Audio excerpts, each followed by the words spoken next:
ಇವತ್ತಿನ ಸ್ಪೆಷಲ್ ನಮ್ಮ ಉತ್ತರ ಕರ್ನಾಟಕ ಸ್ಟೈಲ್ ಶೇಂಗಾ ಸಾರು. ರಾಗಿ ಜೋಳದ ಮುದ್ದೆಗೆಲ್ಲ ಒಳ್ಳೆ ಕಾಂಬಿನೇಷನ್ನು. ಬಿಸಿ ಇರುವಾಗಲೇ ತುಪ್ಪನ ಹಾಕೊಂಡು ತಿಂತಾ ಇದ್ರೆ ಟೇಸ್ಟ್ ಅಂತೂ ಮಸ್ತಾಗಿರುತ್ತೆ. ಮಾಡೋದೆಲ್ಲ ಸಿಂಪಲ್ಲು. 1 ಕಪ್ ಶೇಂಗಾನ 2ರಿಂದ 3 ನಿಮಿಷ ಘಮ ಬರೋವರೆಗೂ ಹುರ್ಕೊಂಡು ತಣ್ಣಗಾದ್ಮೇಲೆ ಸಿಪ್ಪೆ ಎಲ್ಲ ತೆಗೆದು ಜಾರಿಗೆ ಹಾಕ್ಕೊಂಡು ಯಾವುದೇ ಥರದ ನೀರು ಹಾಕ್ತೀರಾ ಇದನ್ನ ರುಬ್ಬಿಟ್ಕೋಬೇಕು. ಅದೇ ಜಾರ್ಗೆ ಒಣ ಕೊಬ್ಬರಿ, ಹಸಿಮೆಣಸಿನ್ಕಾಯಿ, ಶುಂಠಿ, ಬೆಳ್ಳುಳ್ಳಿ, ಕರಿಬೇವಿನ ಸೊಪ್ಪು, ಕೊತ್ತಂಬರಿ ಸೊಪ್ಪು, ಒಂದು ಸ್ವಲ್ಪ ಜೀರಿಗೆನ ಹಾಕಿ ತರಿಯಾಗಿ ರುಬ್ಬಿಟ್ಕೋಬೇಕು.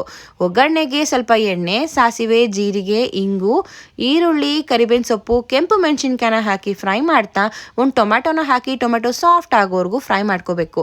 ಒಣ ಕೊಬ್ಬರಿ ಖಾರ ಏನು ರುಬ್ಬಿಟ್ಟಿದ್ವಲ್ಲ ಅದನ್ನು ಹಾಕ್ಕೊಂಡು ಅರಿಶಿನ ಪುಡಿ, ಖಾರದ ಪುಡಿನ ಹಾಕಿ ಫ್ರೈ ಮಾಡ್ತಾ ಶೇಂಗಾ ಪುಡಿ ನಾವು ಮಾಡಿಟ್ಕೊಂಡಿದ್ವಲ್ಲ ಅದನ್ನು ಹಾಕ್ಕೊಂಡು ಕಾಯಿಸಿರುವಂಥ ನೀರು ಕನ್ಸಿಸ್ಟೆನ್ಸಿ ತಕ್ಕ ಹಾಗೆ ಹಾಕಿ ಉಪ್ಪನ್ನ ಹಾಕಿ ಮಿಕ್ಸ್ ಮಾಡಿ ಒಂದು 5 ನಿಮಿಷ ಕುದಿಸಿ ಕೊತ್ತಂಬರಿ ಸೊಪ್ಪನ್ನ ಹಾಕ್ಕೊಂಡ್ರೆ ತುಂಬಾ ರುಚಿಯಾಗಿರೋ ಉತ್ತರ ಕರ್ನಾಟಕ ಸ್ಟೈಲ್ ಶೇಂಗಾ ಸಾರು ರೆಡಿ.